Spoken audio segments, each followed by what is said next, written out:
Lord Russell, what is philosophy? Well, that's a very controversial question. I think no two philosophers will give you the same answer. My own view would be that philosophy consists of speculations about matters where exact knowledge is not yet possible. But that will only be my answer, not anybody else's.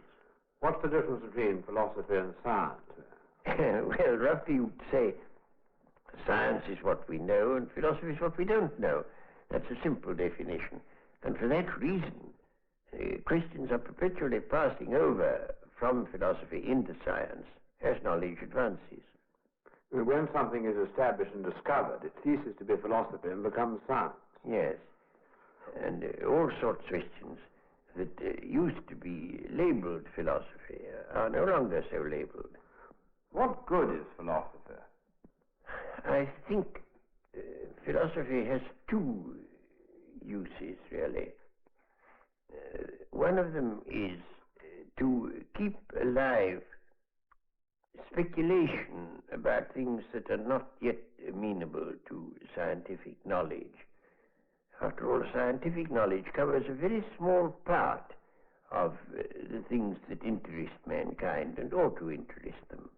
There are a great many things of immense interest about which science, at present at any rate, has nothing to say. And I don't want people's imaginations to be limited and enclosed within what can be now known. And I think to enlarge your imaginative purview of the world into the hypothetical realm is one of the uses of philosophy. But there's another use which I think is equally important, which is to show that there are things we thought we knew and don't know. On the one hand, to keep us thinking about things that we may come to know, and on the other hand, to keep us modestly aware of how much that seemed like knowledge isn't knowledge. Could you give some illustrations of the sort of subjects which have been speculated about and then produce some material result later? Yes, it's quite easy to do so, especially from Greek philosophy. The Greeks invented a whole lot of hypotheses which turned out valuable later, but which in their day couldn't be tested. Take, for example, the atomic hypothesis. Democritus invented the atomic hypothesis that matter consists of little atoms. And after about 2,000 years, rather more than that, it turned out that this was the right scientific view. But in his day, it was merely a suggestion. But didn't Plato think that Democritus' theory about atoms was a lot of nonsense? Plato was horrified by him, said all his books ought to be burnt, because Plato didn't like science. He liked mathematics, but he didn't like anything else that was scientific. Now, in this way, philosophy, in a sense, becomes a kind of servant of science. Well, that's part of it.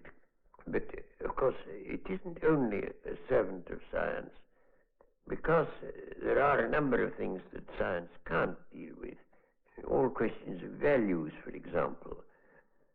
Science won't tell you what is good and what is bad. Tell you what is good or bad as an end, not just as a means.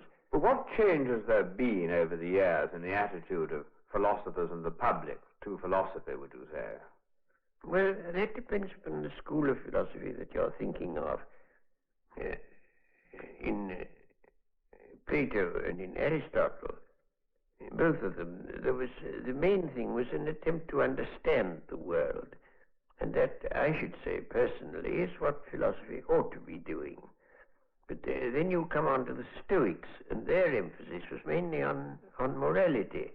That you ought to be stoical, you ought to endure misfortunes patiently. And that came to be the popular use of a philosopher. Would you say that Marx was a philosopher? Well, he was certainly in a sense a philosopher. But now there you have an important division among philosophers. There are some philosophers who exist to uphold the status quo. and others who exist to upset it, and Marx, of course, belongs to the second lot. For my part, I should reject both those as being not the true business of a philosopher. And I should say the business of a philosopher is not to change the world, but to understand it, which is the exact opposite of what Marx said. What kind of a philosopher would you say you are? Well, the only label I bear is logical atomist, but very keen on the label. I've rather avoided labels. What does that mean, a logical atomist? It means, in my mind, that the way to get at the nature of any subject matter you're looking at is analysis, and that you can analyze until you get to things that can't be analyzed any further. And those would be logical atoms. I call them logical atoms because they're not little bits of matter. They're the, so to speak, ideas out of which a thing is built up. What is the main trend of philosophy today? Well, one would have to distinguish there between English-speaking countries and continental European countries. The trends are much more separate than they used to be, very much more.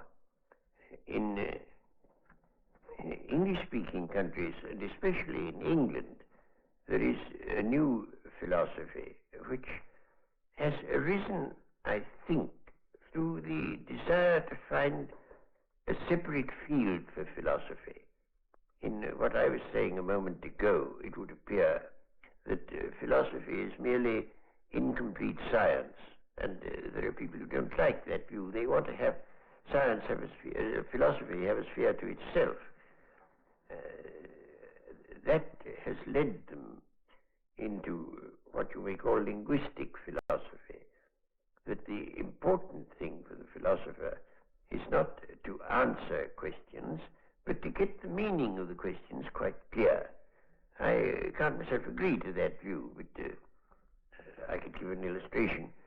I was once bicycling to Winchester, and I lost my way, and I went to a village shop, and I said, can you tell me the shortest way to Winchester? And the man I asked called to a man in a back region whom I couldn't see. Gentleman wants to know the shortest way to Winchester. And the voice came back, Winchester? Aye.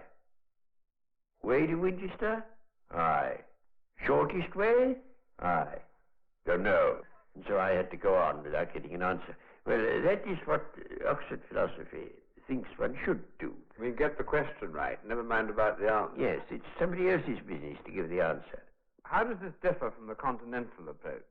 The continental approach is, well, it's more full-blooded. I don't agree with it anymore, but in a sense it's much more full-blooded and much more like philosophies of earlier times. There are various kinds. There's the philosophy that comes from Kierkegaard, existentialism. And then there are philosophies designed to provide apologetics for traditional religion. There are various things of that sort. I don't think myself that there's anything very important in all that. What practical use is your sort of philosophy to a man who wants to know how to conduct himself? A great many people write to me saying they are now completely puzzled as to how they ought to conduct themselves because they've ceased to accept the traditional signposts to right action and don't know what others to adopt. And I think that the sort of philosophy I believe in is useful in this way, that it enables people to act with vigor when they're not absolutely certain that that is the right action. I think nobody should be certain of anything. If you're certain, you're certainly wrong, because nothing deserves certainty. And so one ought always to hold all one's beliefs with a certain element of doubt, and one ought to be able to act vigorously in spite of the doubt. After all, this is what a general does when he's planning a battle. He doesn't quite know what the enemy will do, but if he's a good general, he guesses right. If he's a bad general, he guesses wrong. But one has, in practical life, to act upon probabilities. And what I should look to philosophy to do to encourage people to act with vigor, without complete certainty.